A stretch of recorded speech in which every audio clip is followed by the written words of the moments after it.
Tanghali, kumusta po?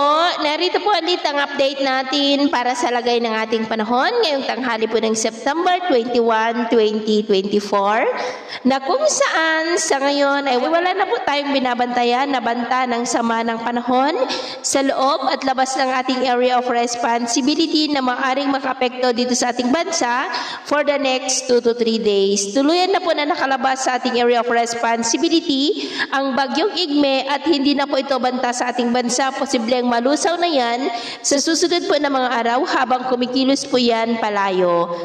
Samantalang habagat naman ay namnamin na po natin ang huling bugso nito dahil posibleng pawala na yan after 2 to 3 days.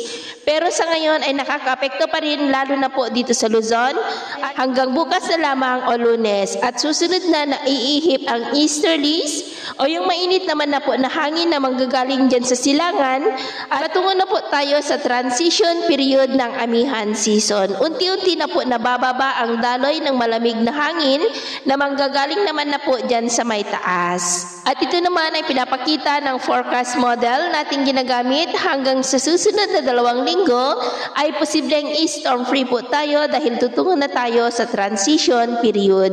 At sa lagay po ng ating panahon ngayong tanghali dahil pa rin sa habagat ay maulap pa rin po ang kalangitan with isolated rains dyan sa may extreme northern Luzon, ilang bahagi ng Cagayan Valley, Cordillera, Ilocos Region, Central Luzon, Metro Manila, Calabarzon, Mimaropa, Bicol Region, Aklan, ilang bahagi ng Negros, Cebu, Leyte, Samar Provinces, Sulu Archipelago, Cagayan de Oro, Bukidnon at Compostela Valley.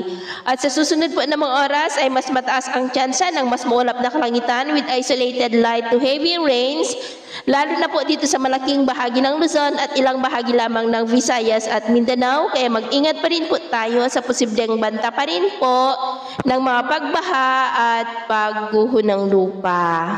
At dahil naman po sa habagat, ay iwasan na po muna natin ang papalaot sa western seaboard ng Northern Luzon, Central Luzon, at yan po sa seaboard ng extreme Northern Luzon dahil ang mga alon po dyan ay posible pa rin na aabot hanggang po sa 3 to 5 meters height. Kaya hanggat maaari ay iwasan na po muna natin ang papalaot dyan po sa mga may kulay pula para po mas makaiwas sa mga sakwanang pangkaragatan.